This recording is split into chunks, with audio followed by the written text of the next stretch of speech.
Dictation start होगी 5 second बाद।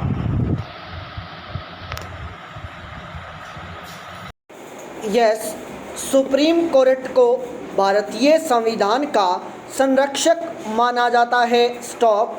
ऐसे में यदि उसके परिसर के समक्ष ही कोई युवती न्याय की आस में निराश होकर आत्मदाह कर ले तो यह कितनी बड़ी विडंबना कही जाएगी। स्टॉप। पिछले महीने ऐसा ही एक भयावह मंजर देखने को मिला जब दुष्कर्म पीड़िता एक युवती और उसके साथी ने सुप्रीम कोर्ट के सामने खुद को आग के हवाले कर दिया। स्टॉप। इससे पहले उन्होंने फेसबुक लाइव के माध्यम से अपनी पीड़ा भी व्यक्त की थी। स्टॉप। इस पीड़ा में दोहरी विडंबना यह थी कि वह एक जनप्रतिनिधि द्वारा सताई गई थी और दूसरे उस देश में न्याय के सबसे बड़े परिसर के सामने यह आत्मघाती कदम उठाने पर विवश होना पड़ा। स्टॉप। लड़की के पिता की मौत पहले ही हो चुकी थी।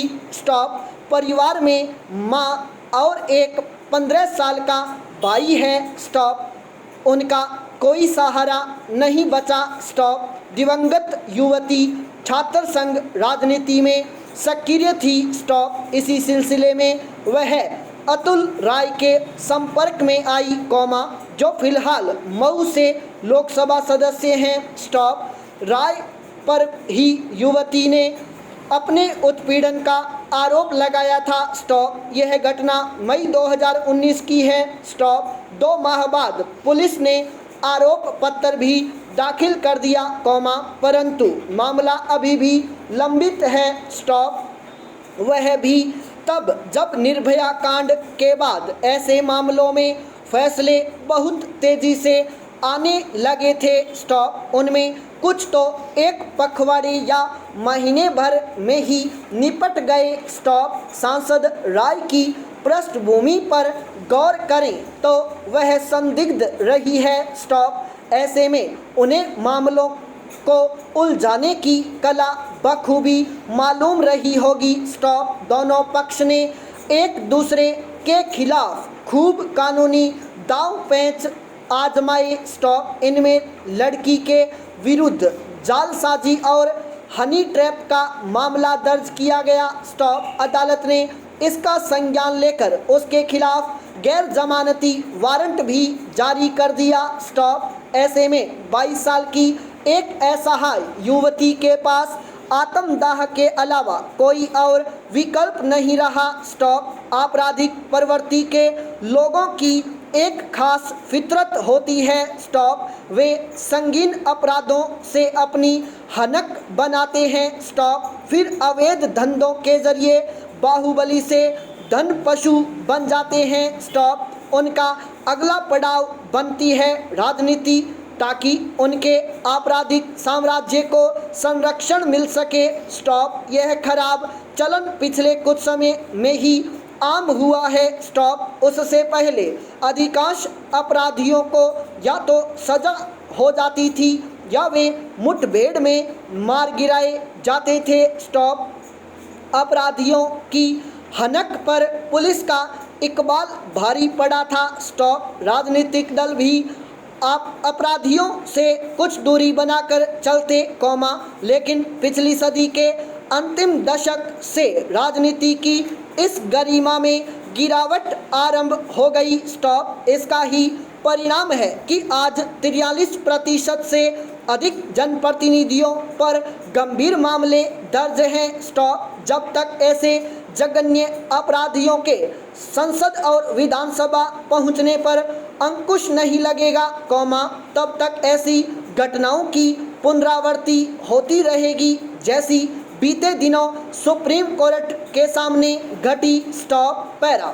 दिसंबर 2012 में दिल्ली में घटित विभत्स निर्भया कांड के बाद केंद्र सरकार ने जस्टिस JS वर्मा की अध्यक्षता में एक उच्च स्तरीय समिति बनाई थी। स्टॉप। उन्हें देश के आपराधिक कानूनों की समीक्षा कर सुझाव देने को कहा गया था कि उनमें क्या सुधार किए जाएं कि दुष्कर्म जैसे अपराधों में त्वरित कार्रवाई कर कठोर सजा दी जा सके। स्टॉप। उनकी रिपोर्ट पर कुछ छोटे मोटे सुधार भी हुए, परंतु उनका भी कोई विशेष प्रभाव नहीं दिख रहा। स्टॉप। जस्टिस वर्मा की रिपोर्ट में चुनाव सुधारों पर अलग से एक महत्वपूर्ण अध्याय था, जिस पर खास ध्यान नहीं दिया गया। स्टॉप। स्वतंत्रता की स्वर्ण जयंती के अवसर पर संसद ने राजनीति के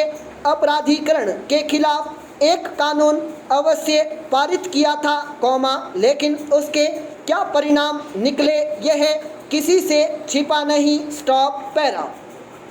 ऐसे में केंद्रीय चुनाव आयोग के पास कुछ विशिष्ट अधिकार तो होने ही चाहिए। स्टॉप। जैसे कि उक्त मामले में ही जब सांसद अतुल राय निर्वाचित होने के बाद भी किसी न्यायालय से जमानत न मिलने के कारण शपथ ही नहीं ले पा रहे थे, तो आयोग उनके आपराधिक इतिहास की छानबीन करता और यह पता लगाता कि उन्हें किसी राजनीतिक दल से टिकट कैसे मिल गया। स्टॉप। अगर मात्र धनबल बाहुबल के आधार पर टिकट दिया गया तो संबंधित दल पर कुछ वर्षों के लिए उसका सिंबल निलंबित करने की कार्रवाई की जाती या इस आशय का कोई नोटिस दिया जाता। स्टॉप।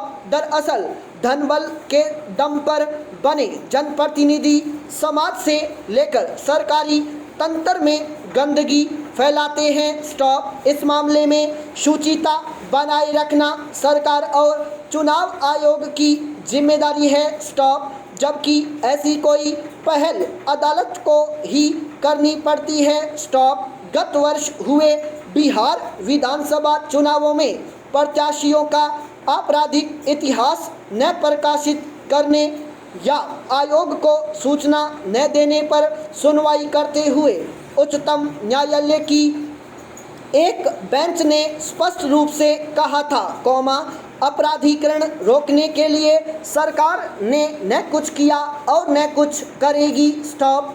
बाद में उसने दोषी पार्टियों पर 5-5 लाख रुपए तक का जुर्माना भी लगाया। स्टॉप। वहीं सियासी दलों का तो यह हाल है कि अगले वर्ष होने वाले उत्तर प्रदेश विधानसभा चुनाव से पहले एक पार्टी प्रदेश के हर जिले में फूलन देवी की प्रतिमा स्थापित करना चाहती है। स्टॉप। वह भी तब जब उनके हिंसक अतीत के बारे में सभी जानते हैं। स्टॉप। इसी प्रकार कानपुर के कुख्यात बिकरू कांड के आरोपित विकास दुबे के इर्द गिर्द भी जातीय अस्मिता का विमर्श खड़ा कर राजनीतिक लाभ लेने की कोशिश हो रही है। स्टॉप। जबकि सभी जानते हैं कि दुबे से उसकी जाति के लोग भी कम आतंकित नहीं थे। स्टॉप। पैरा।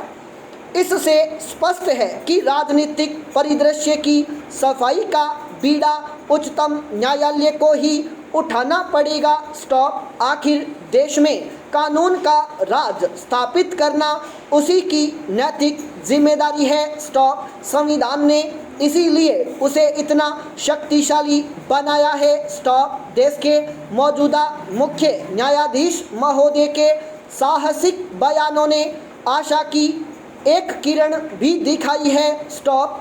बीते दिनों उन्होंने स्पष्ट कहा था कि न्यायपालिका को एक के अधिकारों की रक्षा के लिए अत्याचारी समूहों की सामूहिक शक्ति से निडर होकर लड़ने के लिए तैयार रहना होगा। स्टॉप। JS वर्मा ने भी अपनी रिपोर्ट में कहा था कि संसद में जब तक दागी लोग बैठेंगे तब तक देश के लिए कानून बनाने की शैली और तौर तरीकों पर विश्वास करना संभव नहीं होगा। स्टॉप। सुप्रीम कोर्ट के समक्ष हुआ आत्मदाह कांड इसका ज्वलंत उदाहरण है। स्टॉप। इससे सीख लेकर सुधार की पहल आरंभ की जानी चाहिए। स्टॉप। पैरा। केंद्रीय जांच ब्यूरो को जिन परिस्थितियों में सब इंस्पेक्टर रैंक के अपने अफसर अभिषेक तिवारी को गिरफ्तार करना पड़ा, उससे कुल मिलाकर इस जांच एजेंसी की ही किरकिरी हुई संपूर्ण विराम।